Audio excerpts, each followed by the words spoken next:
bit nerve-wracking having somebody underneath your boat sorting it all out, and all Bev can say is there's loads of bubbles down there, so hopefully it's alright. One good thing about coming to Trinity is we find the plans for the original Death Star. This is where they built it. Beverly and I are in Dublin, a place of pubs, flowers, music and a whopping great big spike.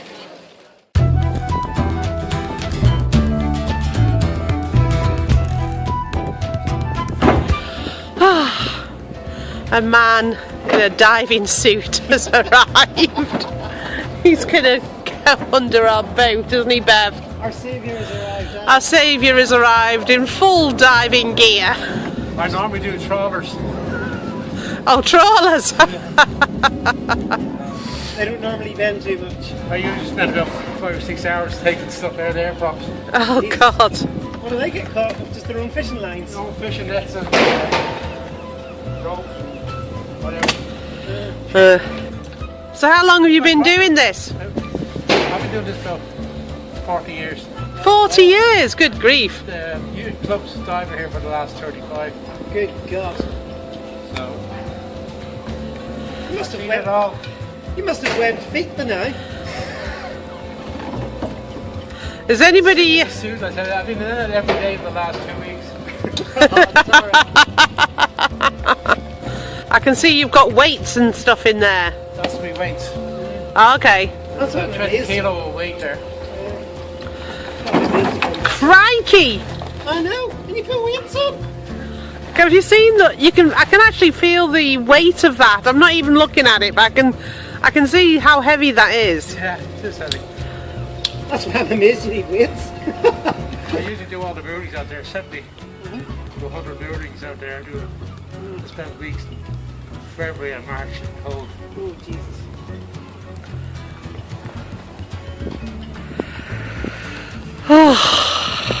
Brave man, that's all I can say. Brave man. I love it. Hang on there. Because when I jump in, it's going to go all over the place. Right.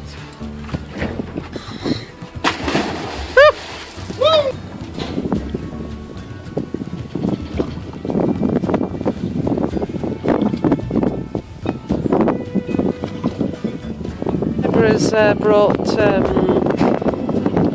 the rope aboard. There's a bit of yellow float down the river down the thing. Yeah, he put it in bed.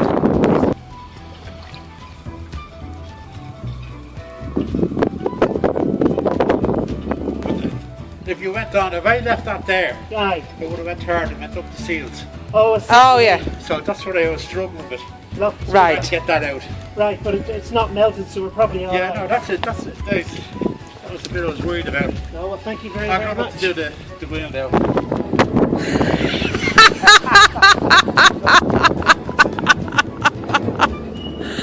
Oh God.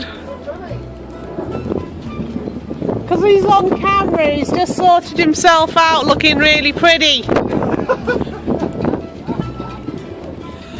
Oh, dears. You gotta love it. Coffee in a few minutes.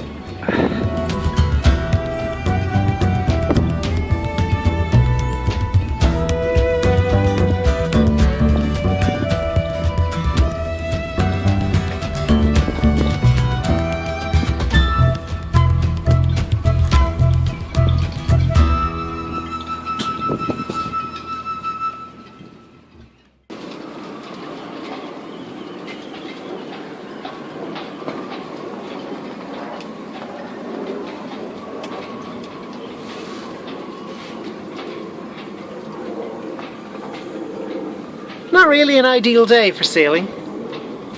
So now one of those little routine tasks that crop up in sailing. Time to change the gas cylinders.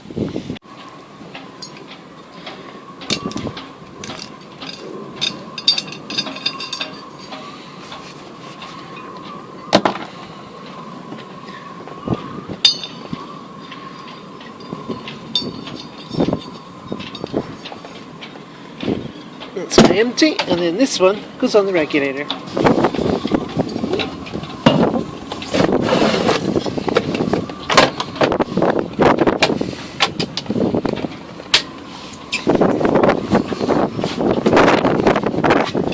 And it goes in here in front of the vent.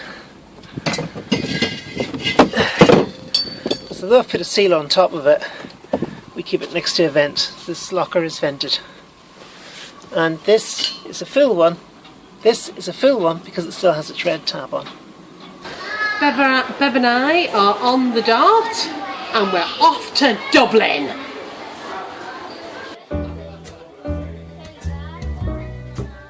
I thought that whiskey was a drink, but in Dublin it appears to be an ingredient of anything edible in a gift shop. And then there was the spike, stainless steel and 120 metres high.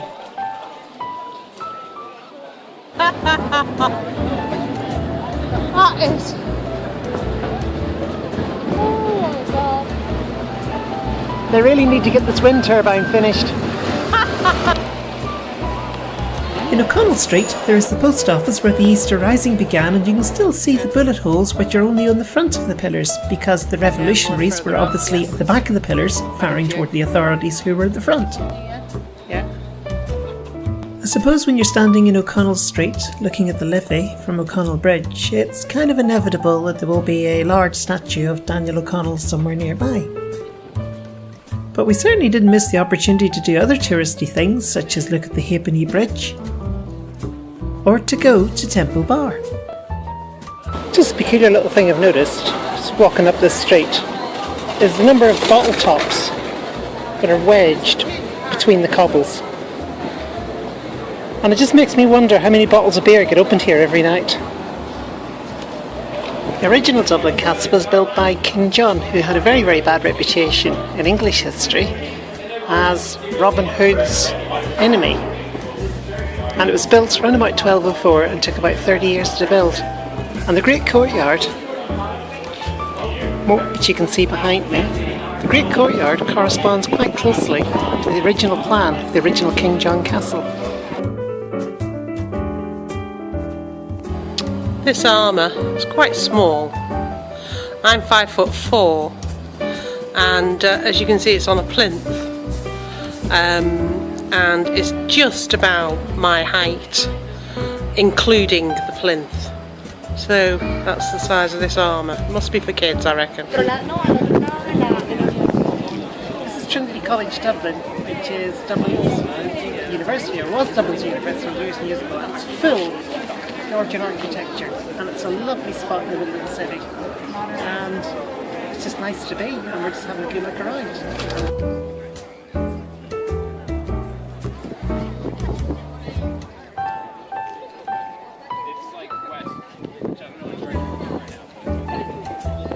But this is a good, like you say, modern. But also, we have the old here, which is fantastic. But unfortunately, the Book of Kells Museum is closed at 2:30, and we're a bit behind after that, aren't we, Bev? We are. So never mind, let's go on. One good thing about coming to Trinity is we find the plans for the original Death Star. This is where they built it.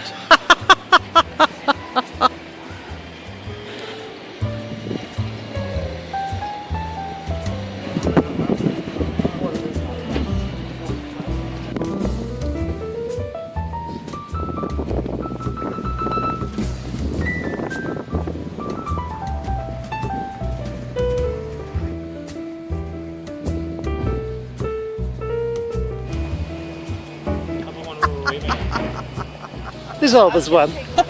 These were done by somebody who suspended a tripod with a pen that drips ink.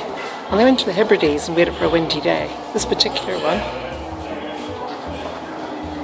was southeast force 5 to 7. Yeah, and they've done a few of these in various places. That's gale 6 to 8. That's gale 6 to 8. And that's 7 to 9, that other one. And that one's 7 to 9. Do you know what? I think the 6 to 8 looks worse than the 7 to 9. I know what you mean. But Just seen this rather spectacular bridge and this very odd building to the left hand side, like a tilted cylinder. Some architect somewhere was having a real fun day when he thought of that one. Oh, it's a real banjo. Gosh. Yeah. Like you say, depicting the famine, the potato famine. Hello, dear.